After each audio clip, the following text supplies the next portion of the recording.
Vous avez mal voyagé toute votre vie. Vous croyez avoir vu un pays juste parce que vous avez coché les sites célèbres, n'est-ce pas? Et si je vous disais que la vraie magie se passe dans les endroits que la plupart des touristes ne voient jamais? Avez-vous déjà traversé une ville à vélo où les vélos sont plus nombreux que les gens? Ou êtes-vous tombé sur une ville où les routes n'existent pas, seulement des canaux et des bateaux? Aujourd'hui, nous plongeons dans un voyage au-delà des cartes postales et des lieux branchés d'Instagram. Découvrons les Pays-Bas d'une manière qui changera votre façon de voyager pour toujours. Le timing est primordial lors d'une visite aux Pays-Bas.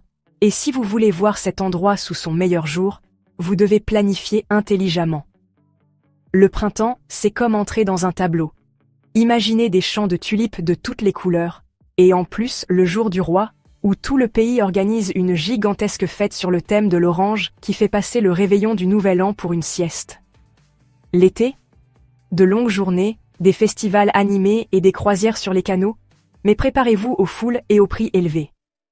Si vous préférez les choses un peu plus calmes, l'automne vous offre des feuilles dorées, un air frais, et des événements comme la Dutch Design Week, parfait si vous voulez faire semblant de comprendre l'art moderne. Et l'hiver? Froid, oui, mais imaginez siroter un chocolat chaud dans un marché de Noël douillet, ou, si vous avez vraiment de la chance, regardez les habitants patiner sur des canaux gelés comme au XVIIe siècle. Se déplacer aux Pays-Bas est étonnamment facile.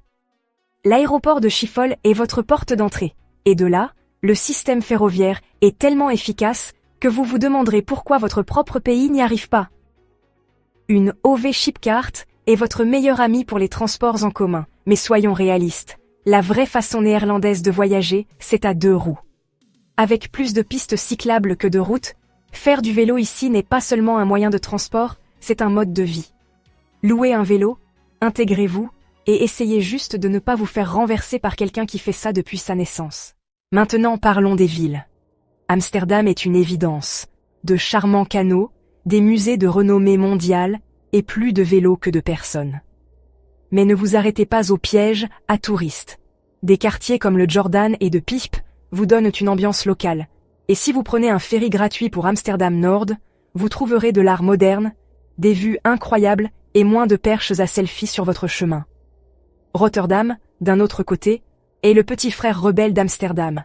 Architecture audacieuse, ambiance futuriste et une skyline qui semble plus science-fiction que tradition néerlandaise.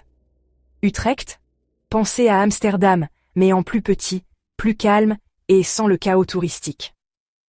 La Haye vous offre un mélange de politique et de détente en bord de mer, tandis que Giethoorn, aussi connu comme la Venise hollandaise, vous permet de flotter à travers un village de contes de fées où les voitures n'existent même pas. Si la nature est votre truc, le parc national de Hoogeveen offre des forêts, des dunes, et plus de faune que ce à quoi on pourrait s'attendre d'un pays connu pour ses moulins à vent et son fromage.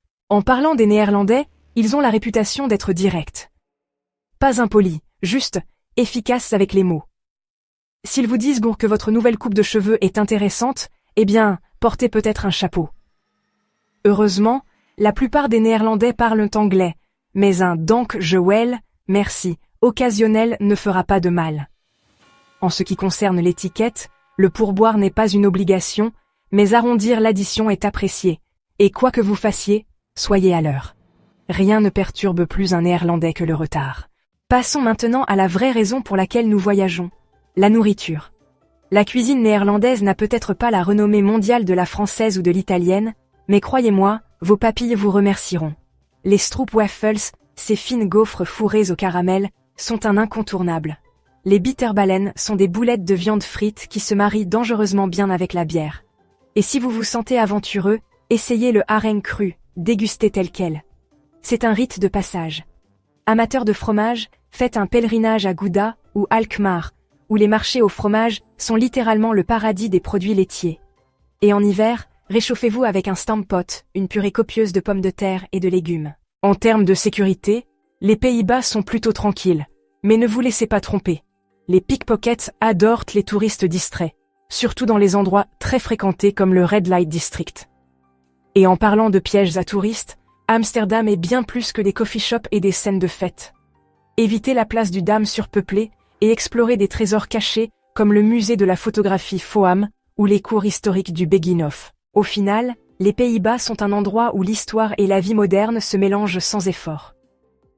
Que vous pédaliez à travers des villages pittoresques, que vous vous imprégniez d'art de renommée mondiale, ou que vous vous régaliez de trop de stroopwafels, la clé pour vraiment découvrir ce pays est de ralentir, d'embrasser la culture et d'aller au-delà de la liste de contrôle habituelle des touristes. Après tout, les meilleurs souvenirs ne se trouvent pas dans un guide. Ce sont ceux sur lesquels vous tombez quand vous vous y attendez le moins. Je vous laisse discuter dans les commentaires. Si vous pouviez vous téléporter aux Pays-Bas pour une journée, quelle serait la première chose que vous feriez? Vous pouvez nous soutenir en vous abonnant si ce n'est pas déjà fait. Prenez soin de vous, prenez soin de vos proches, et je vous retrouve bientôt dans une autre vidéo.